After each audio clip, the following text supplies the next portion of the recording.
आज हम शुरू कर रहे हैं अपना एक और नया lesson, change in profit sharing ratio among the existing partners. Lesson का टाइटल जो है ये मैंने अभी बोला, इसका मीनिंग देखिए। Change in profit sharing ratio, इसका मतलब होता है कि पार्टनर्स पहले तो जब उन्होंने पार्टनरशिप स्टार्ट करी थी तो किसी और रेशियो में प्रॉफिट को शेयर करते थे। सपोज कीजिए कि उनका रेशियो जब उन्होंने पार्टनरशिप स्टार्ट करी थी तो 1:1:1 दैट इज इक्वल था। उसके थोड़े दिन बाद हो सकता है कि तीनों पार्टनर्स, मान लीजिए पार्टनर ए बी सी हैं, उनमें से सी कुछ भी काम नहीं करता, ए और बी सारा काम करते हैं, तो उनको लगा कि हमें अपना प्रॉफिट शेयरिंग रेशियो चेंज करना चाहिए।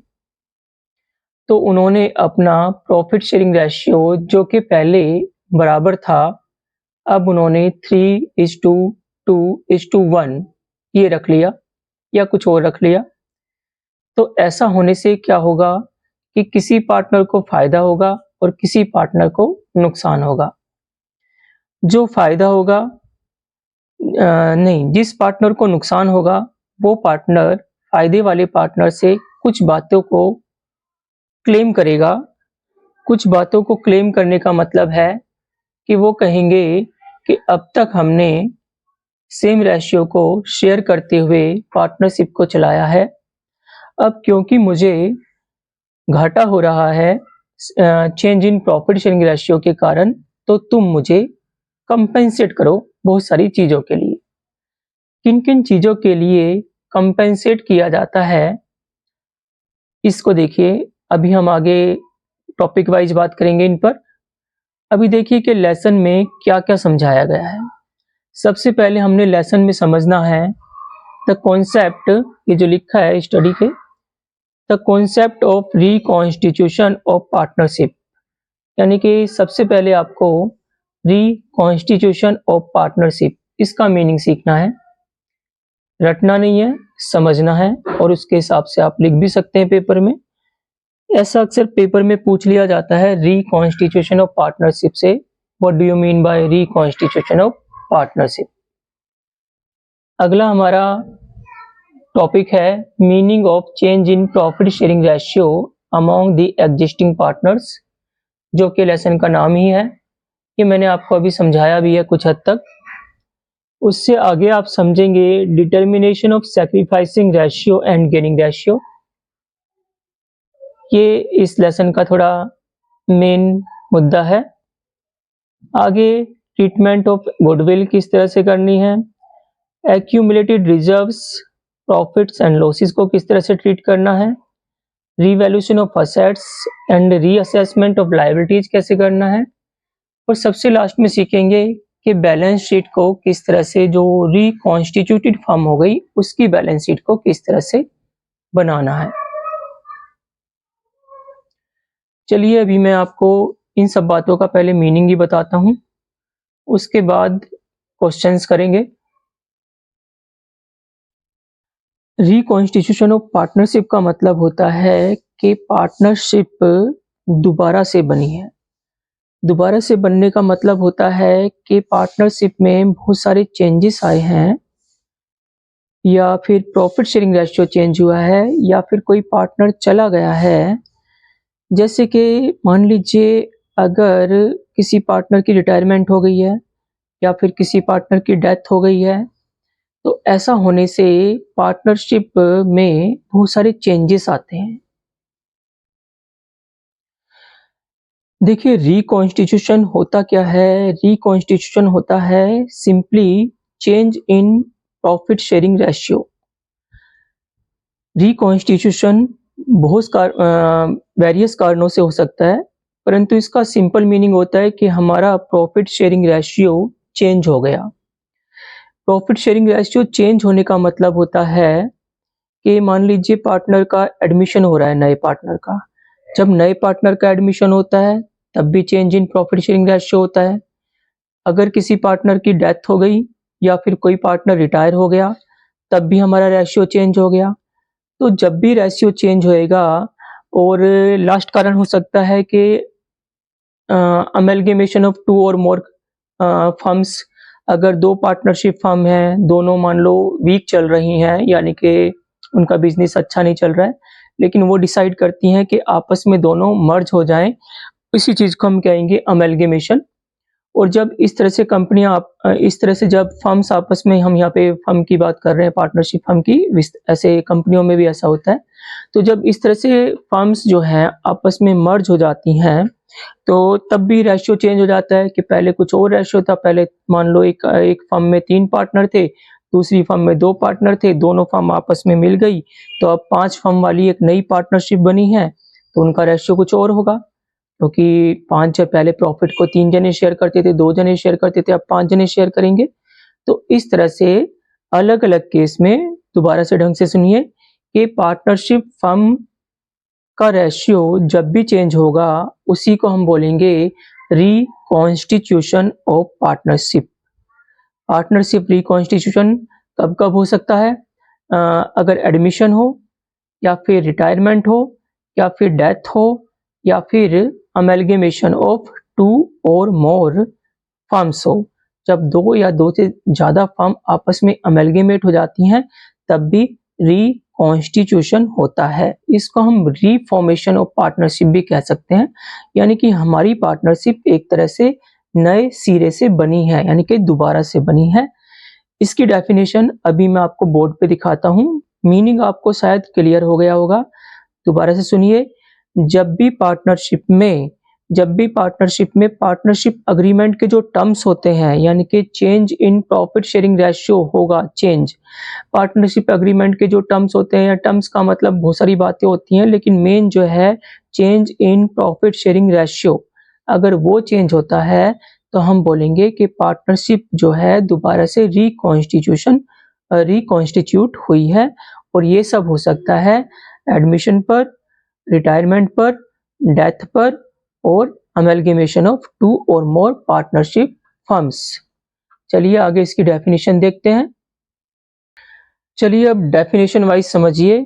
देखिए क्वेश्चन क्या कह रहा है, what is reconstitution of partnership. Partnership का रिकॉन्स्टिट्यूशन का मतलब बताना है। आंसर है, it simply means a change in agreement of partnership. देखिए जब अग्रीमेंट ऑफ पार्टनरशिप में चेंज होगा, तभी रिकॉन्स्टिट्यूशन ऑफ पार्टनरशिप होगा।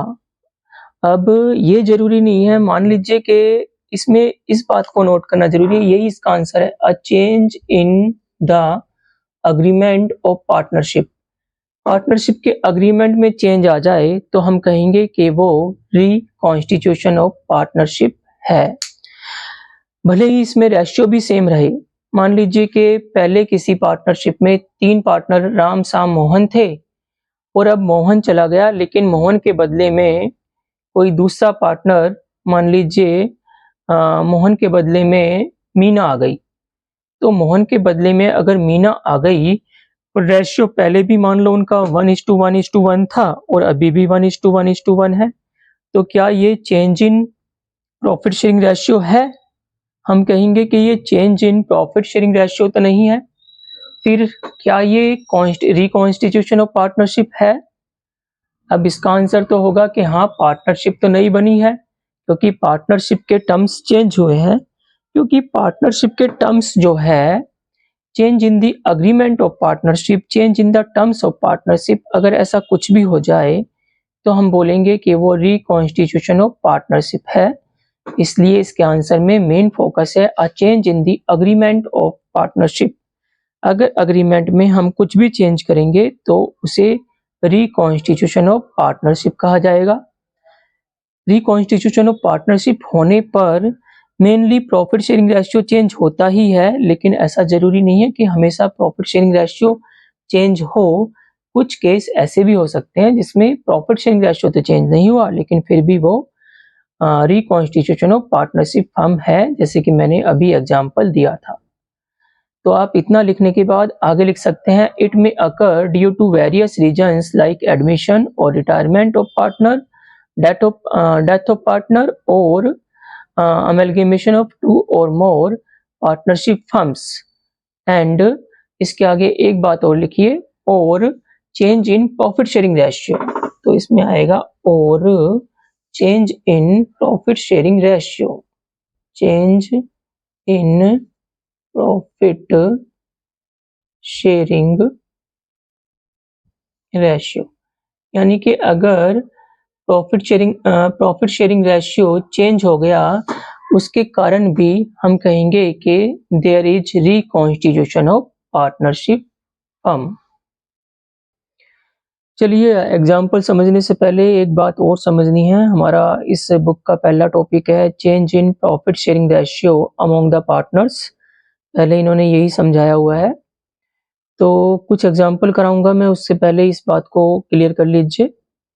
Change in profit sharing ratio among the partners leads to और रिजल्ट्स इन, ये दोनों में से किसी एक को लिखना। ये मैंने आपकी हेल्प के लिए लिखा है कि आप ये वर्ड यूज कर सकते हैं या ये वर्ड यूज कर सकते हैं। लीड्स टू और results in dissolution of partnership and not partnership firm. जब भी प्रॉफिट शेयरिंग रेशियो चेंज होता है तो उससे पार्टनरशिप डिजॉल्व हो जाती है। क्या डिजॉल्व होता है? पार्टनरशिप। और पार्टनरशिप फर्म तो वैसे ही रहती है। मान लीजिए ABC हैं, उन्होंने कोई नया रेशियो रख लिया अपना, पहले किसी और रेशियो में शेयर करते थे प्रॉफिट को, तो उससे क्या होगा? उससे उनकी पुरानी पार्टनरशिप खत्म हुई है और नई पार्टनरशिप का जन्म हुआ है। तो इससे पार्टनरशिप फर्म तो वही है, जैसे पहले चल रही थी वैसे ही, जो काम पहले हो रहा था वैसे ही हो रहा है, लेकिन पार्टनरशिप फर्म डिजॉल्व नहीं हुई है, पार्टनरशिप डिजॉल्व हो गई है। ठीक है, इससे होता क्या है? इससे बिकॉज ओनली ओल्ड अग्रीमेंट जो था वो खत्म हुआ है और न्यू एग्रीमेंट जो है वो इफेक्ट में आया है। तो हम लिख सकते हैं because only old agreement ends and new agreement comes into effect. चलिए अब कुछ क्वेश्चन आंसर एग्जांपल की तरफ आगे बढ़ते हैं। अब आप पहले देखेंगे कि सैक्रिफाइसिंग रेशियो का मीनिंग समझ लीजिए और किस तरह से इसको ध्यान रखना है। ये देखिए, सैक्रिफाइसिंग रेशियो जैसे कि आप बोर्ड पर देख रहे हैं, old ratio minus new ratio होता है। इसका मतलब ओल्ड जो रेशियो होता है पार्टनर्स का, उसमें से न्यू घटा दो तो हमें पता लग जाएगा सैक्रिफाइसिंग कितना किया है। अगर हम ये भूल जाएं कि ये ओल्ड माइनस न्यू होता है, उसी तरह से नीचे गेनिंग रेशियो जो है वो new ratio minus old ratio है। अब अगर आप भूल जाते हैं कि ओल्ड माइनस न्यू है या न्यू माइनस ओल्ड है सैक्रिफाइसिंग, तो ध्यान रखा करो कि सैक्रिफाइस मीन्स त्यागना, यानी कि कोई चीज़ अपना शेयर छोड़ना। और जब हम अपना शेयर छोड़ देंगे तो हमारा न्यू वाला शेयर जो है पुराने से कम होगा। अब न्यू कम होगा और ओल्ड ज़्यादा होगा, तभी तो आप सेक्रीफाइस करोगे। मतलब पहले आप ज़्यादा रखते थे, अब कम रख रहे हैं शेयर, तो इसलिए यहाँ पे ओल्ड माइनस न्यू है। तो क्योंकि बड़ी वाली रकम तो पहले रखोगे ना, नेगेटिव आंसर आ जाएगा नहीं तो। उसी तरह से गेनिंग रेशियो में गेन तब करते हैं जब न्यू ज़्यादा हो जाता है, तो इसमें न्यू माइनस ओल्ड है।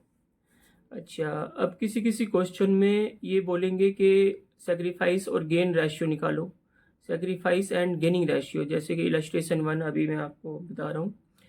तो उसमें सेक्रीफाइसिंग और गेनिंग रेशियो दोनों निकलवाया है, लेकिन दोनों नहीं निकलता। वो बोल रहे हैं कि किसने सेक्रीफाइस किया उसका सेक्रीफाइस बता दो कितना किया है, और जिसने गेन किया उसका गेन बता दो। उस हिसाब से बोला जाता है। दोनों रेशियो एक साथ नहीं होंगे।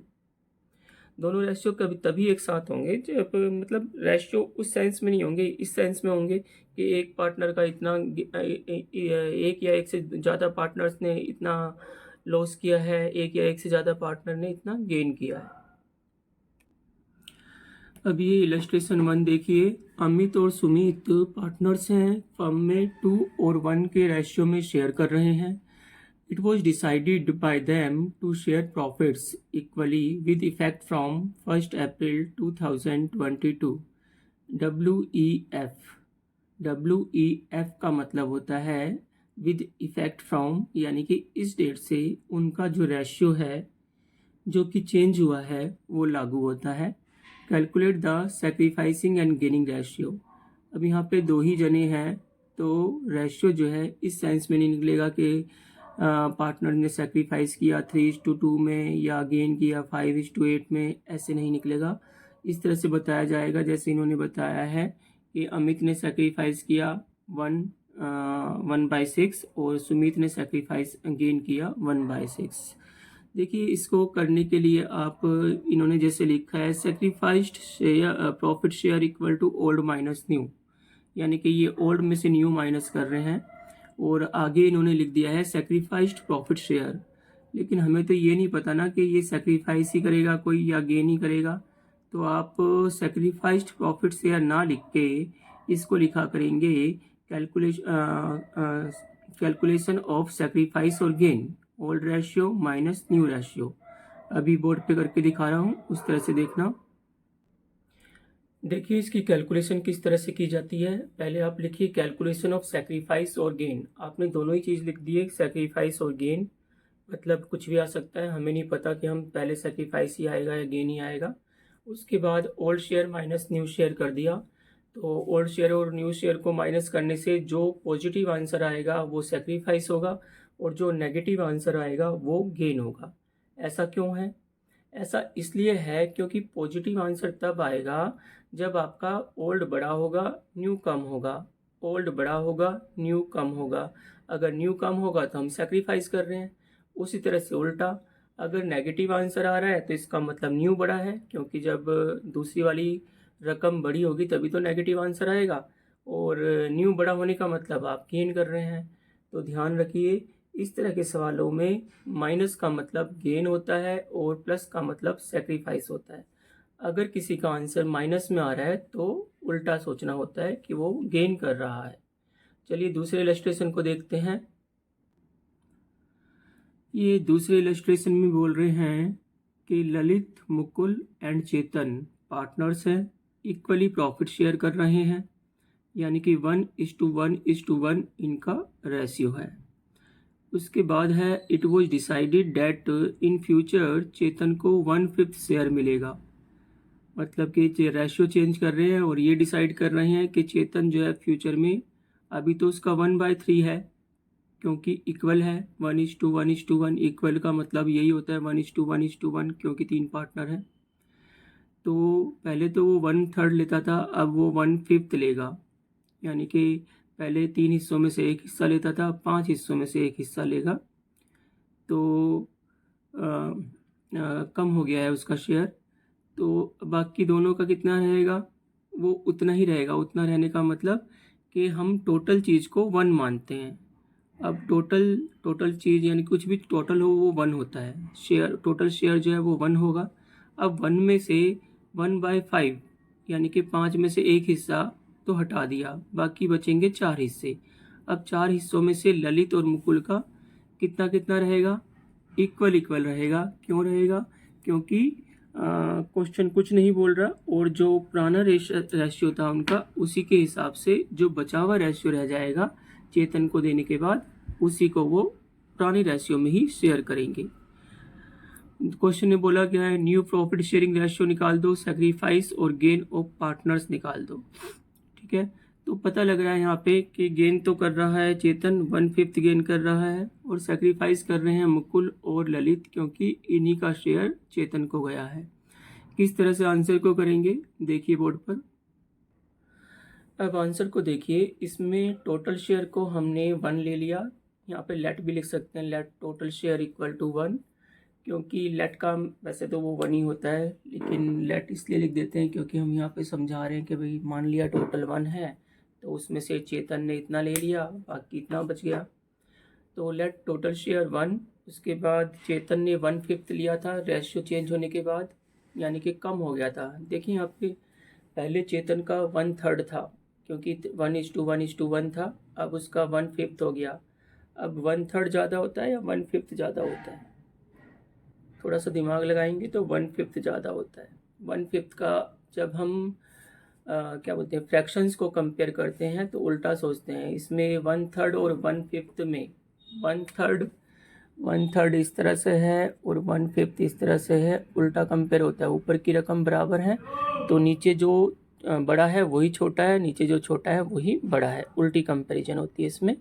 दूसरा ये भी मान सकते हैं 5 हिस्सों में से एक हिस्सा मिल रहा है, ये 3 हिस्सों में से एक हिस्सा मिल रहा है, तो ये कम मिल रहा है। तो इस यहाँ पे जो है लॉस तो केवल चेतन को हुआ है, क्योंकि चेतन ने कम ले लिया। अब गेन किसको हुआ होगा? ललित और मुकुल को गेन हुआ होगा। तो ऐसे देखिए, पहले चेतन शेयर 1/5, फिर आगे हमने लिखा है रिमेनिंग शेयर कितना रह गया, 1 में से 1/5 हटा दो, 4/5 रह गया। 1 में से 1/5 हटाने का तरीका आप ऐसे ही मल्टीप्लाई सोच सकते हैं, 5 जा 5 में से 1 गया, 4/5। या फिर आप जैसे छोटे बच्चों की तरह करते हैं, इस तरह से 1 नीचे मानते हुए एलसीएम ले लो, तब भी वही आंसर आएगा। उसके बाद अब ललित रिमेनिंग रह गया 4/5 को वो ललित और मुकुल आधा आधा लेंगे। क्यों लेंगे? क्योंकि रेशियो था 1:1:1। उसमें चेतन की कहानी तो हो गई ख़त्म, बाकी जो रह गया 1:1 रह गया ललित और मुकुल का। तो ये बचे हुए रेशियो को भी उसी जो उनका पुराना रेशियो था उसी में शेयर करते हैं। तो 4/5 का आधा दे दिया ललित को, यानी कि 4/10 कट के आ गया 2/5। तो ये यहाँ से भी काट सकते हो आप, 2 1 जा 2, 2 2 जा 4। उसी तरह से मुकुल का शेयर आ गया सेम वे में, क्योंकि दोनों का सेम ऐसी था। उसके बाद न्यू प्रॉफिट शेयरिंग रेशियो तीनों का, जब हम तीनों का न्यू प्रॉफिट शेयरिंग रेशियो बताएंगे तो पहले हम जो क्वेश्चन में पहले था, यानी कि ललित मुकुल और चेतन, उसी तरह से अरेंज करेंगे। तो पहले ललित को लो, फिर मुकुल को लो, फिर चेतन को लो। तो ललित का देखेंगे तो यहाँ पे कहाँ गया, ललित का देखेंगे तो 2, मुकुल का 2 और चेतन का 1। नीचे सबके 5 है, नीचे डिनोमिनेटर सेम होना चाहिए। तो प्रॉफिट शेयरिंग रेशियो आ गया हमारा 2:2:1। उसके बाद क्वेश्चन ने यह भी पूछा था कि पार्टनर का सेक्रीफाइस और गेन भी बता दो, यानी कि किसने गेन किया है, किसने सेक्रीफाइस किया है। उसके लिए ललित ने तो गेन किया है पता चल रहा है, और मुकुल ने गेन किया है। क्यों? क्योंकि सेक्रीफाइस तो केवल चेतन ने किया है। तो ललित गेन 1/3 में से 2/5 घटा दो, -1/15 आ गया। मुकुल गेन, यहाँ पे हम ओल्ड माइनस न्यू कर रहे हैं और नेगेटिव आंसर आ रहा है, गेन आएगा इसलिए। दूसरा रीजन हमें पता ही है, ये गेन कर रहा है। क्यों गेन कर रहा है? क्योंकि चेतन ने लॉस किया है, तो इनका चेतन का शेयर ही तो इनको मिला है। उस तरह से फिर चेतन का भी बता दो, क्योंकि क्वेश्चन ने स्पेशली पूछा था calculate new profit sharing ratio and sacrifice और गेन ऑफ द पार्टनर्स। चलिए अगले इलस्ट्रेशन पे बढ़ते हैं। देखिए नेक्स्ट इलस्ट्रेशन में इन्होंने 4 केस दे रखे हैं। 4 केस में से पहले बोला इन्होंने XYZ का जो रेशियो था वो 5:3:2 था। अब calculate new profit sharing ratio, sacrificing ratio, gaining ratio in each of the following cases. 4 case को पहले आप क्वेश्चन ढंग से देख लीजिए, मैं अलग अलग तरह से अलग अलग केस को समझा रहा हूँ। पहले में बोल रहे हैं जेड ने 1/5 शेयर लिया एक्स से, जेड ने 1/5 शेयर लिया एक्स से। तो अब अगर मैं पूछूं कि शेयर किसका कम हुआ, तो आप बोलेंगे एक्स का, क्योंकि जेड ने एक्स से ही तो लिया है।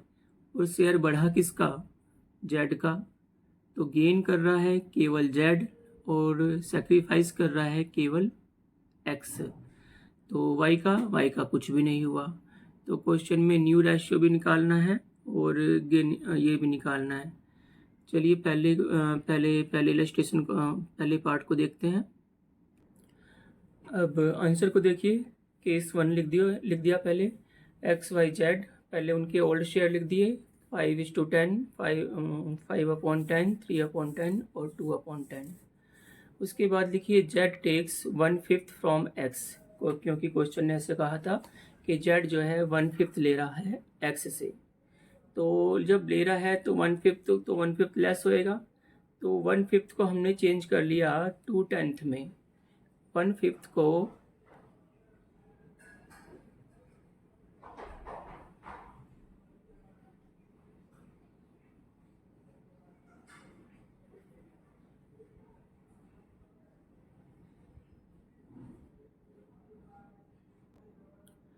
1/5 को 2/10 में इसलिए चेंज किया क्योंकि 5/10 है ऊपर और नीचे 2/10 आसानी से लेस हो जाएगा।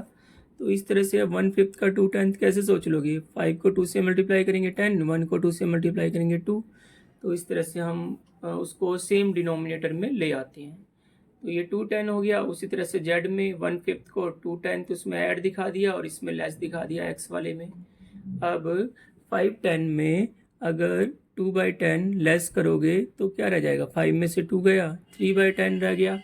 उसी तरह से यहाँ पे 2/10 में 2/10 ही ऐड करोगे, क्योंकि ये इसने लिया था इतना, तो 4/10 आ गया।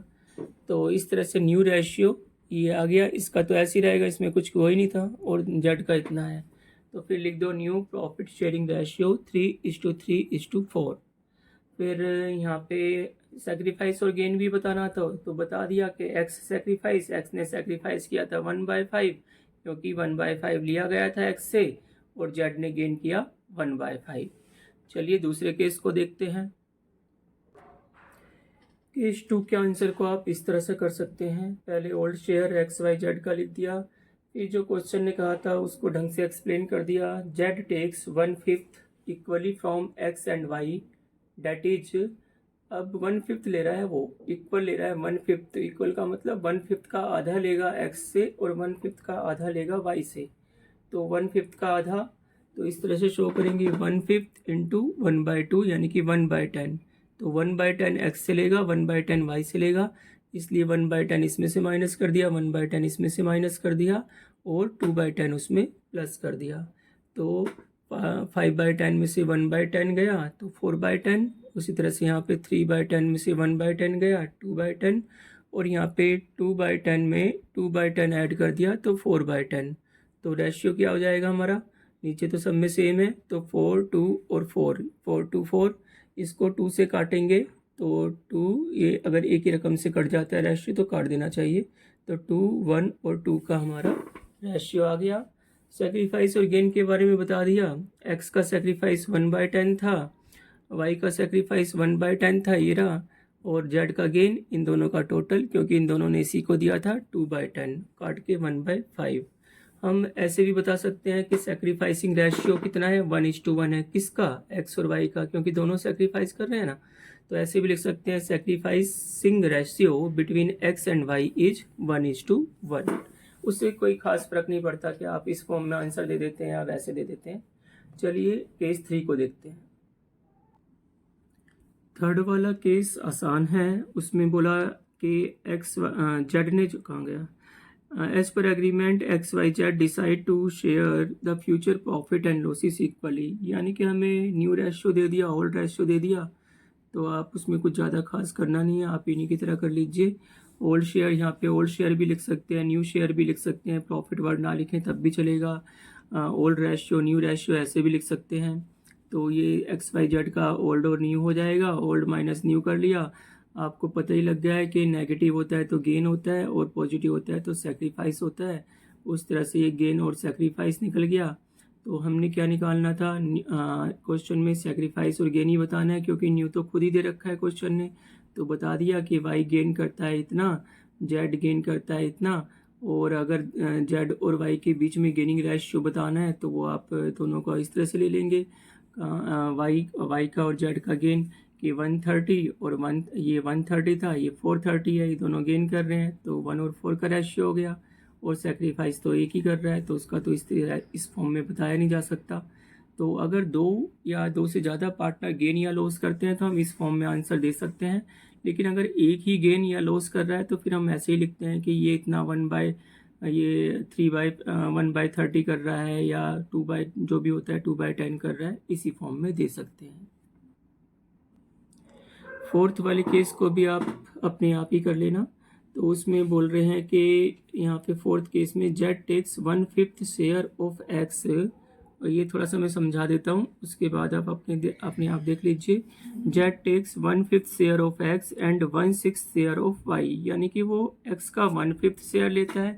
देखिए कैसे, पहले एक्स के यहाँ पे लिखना पड़ेगा आपको। Z takes from X, X से कितना लेता है, एक्स का 1/5 लेता है। एक्स का ये था 5/10, उसका 1/5 कर लिया, यानी कि 1/10 ले लिया। उसी तरह से वाई से कितना लेता है, उसका 1/6 लेता है, क्वेश्चन ने कहा है, तो 3/10 का 1/6 कर लिया तो 1/20 आ गया। यानी कि इतना तो एक्स में से लेस करना पड़ेगा, इतना वाई में से लेस करना पड़ेगा। ये वाला केस वैसे पहले केस से अच्छा है, मीन्स इसमें ज़्यादा गहरी बात दे रखी है।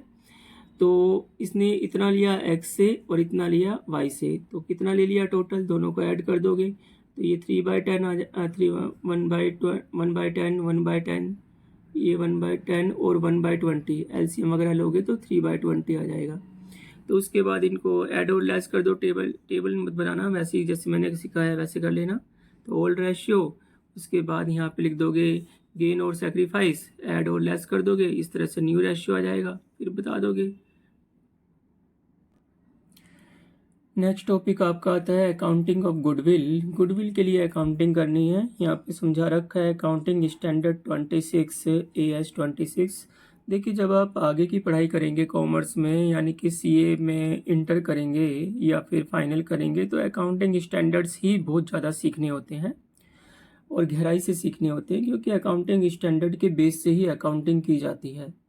तो इस वाले पैराग्राफ में समझाया हुआ है कि according to AS 26 intangible assets, क्योंकि गुडविल भी एक इंटेंजिबल असेट्स होती है, इसलिए गुडविल इसी AS में आती है। उसका नाम है इंटेंजिबल असेट्स, 26 AS है वो। Goodwill should be recognise in the books only when consideration in money और money's worth has been paid for it. यानी कि गुडविल को हम बुक्स में तभी रिकग्नाइज करते हैं, डैट मीन्स तभी लिखते हैं जब वो खरीदी गई गुडविल हो, यानी कि परचेज गुडविल हो, जैसे कि हमने पहले भी डिस्कस कर लिया था पिछले लेसन में। Thus, in case of admission or retirement or death of a partner or change in profit sharing ratio, goodwill is not recognized in the books of the firm because consideration in money or money's worth is not paid for it।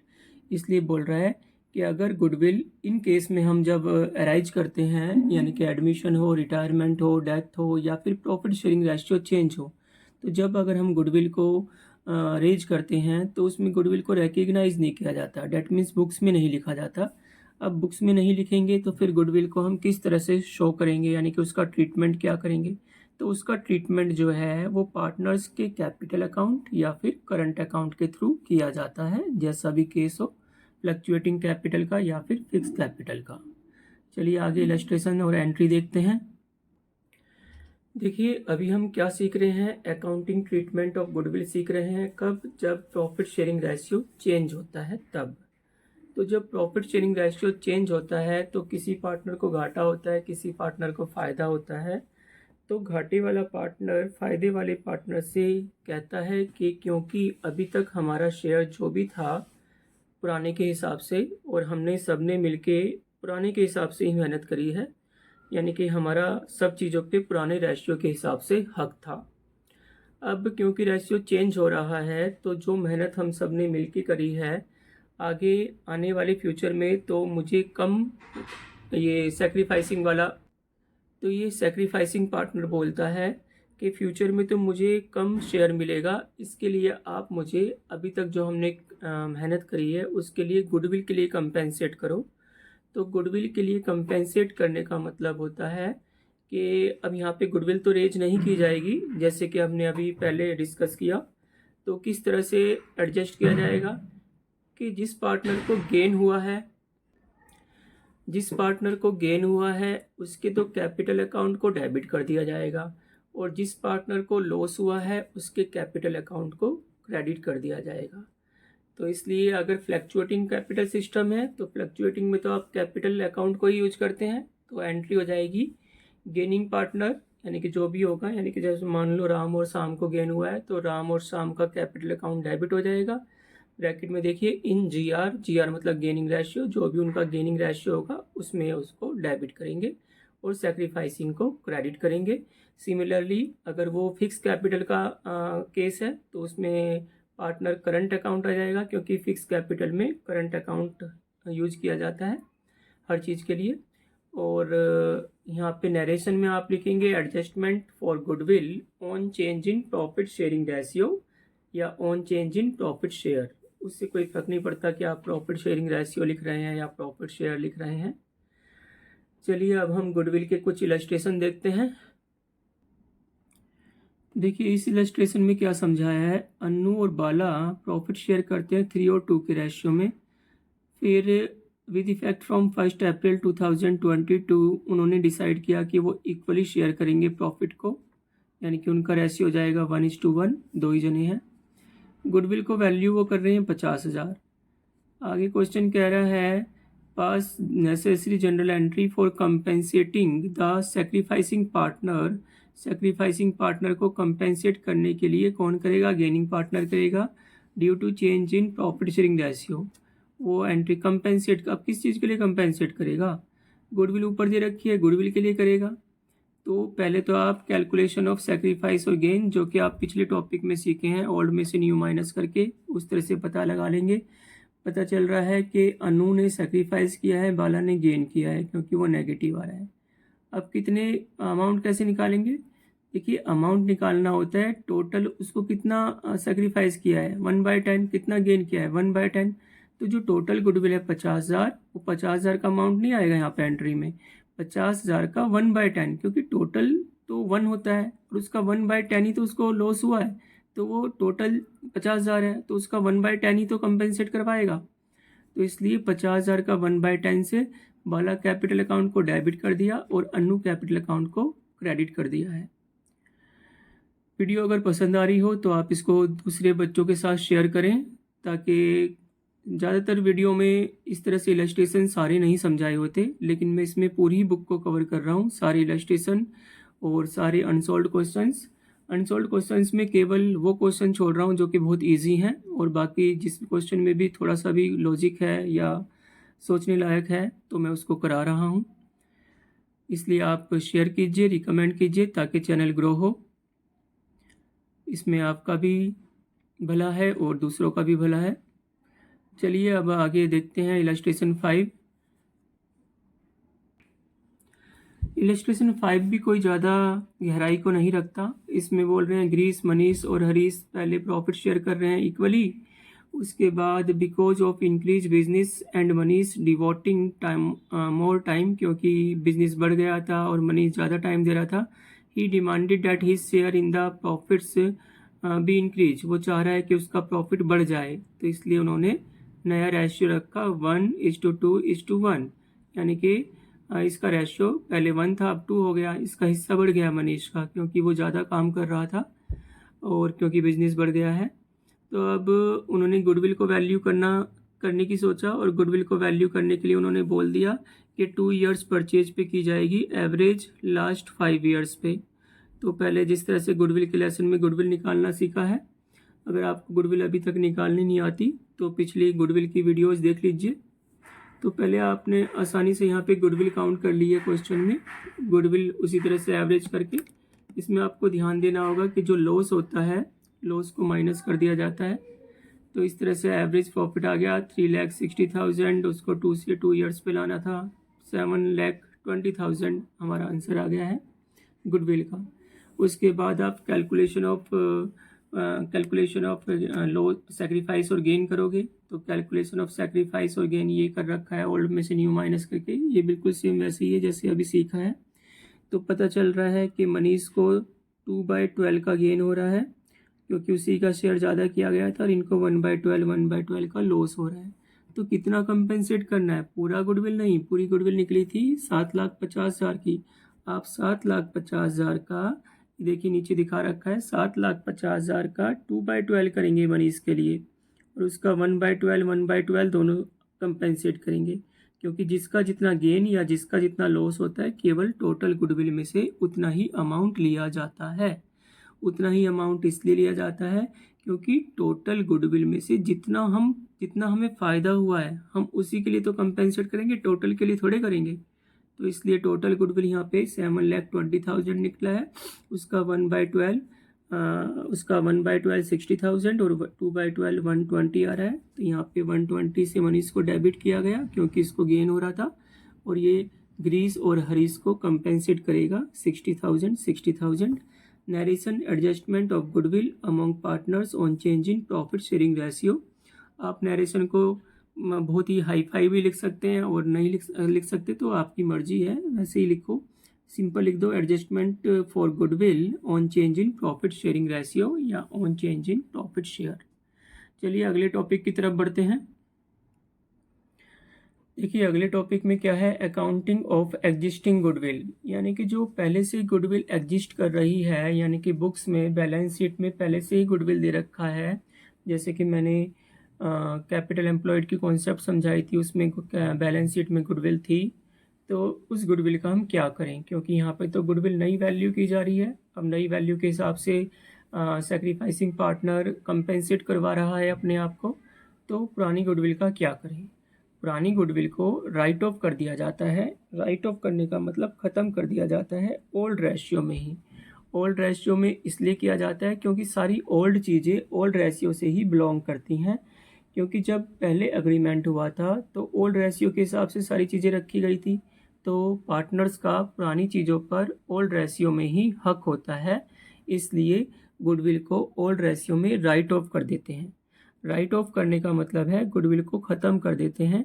Goodwill को ख़त्म कैसे किया जाएगा?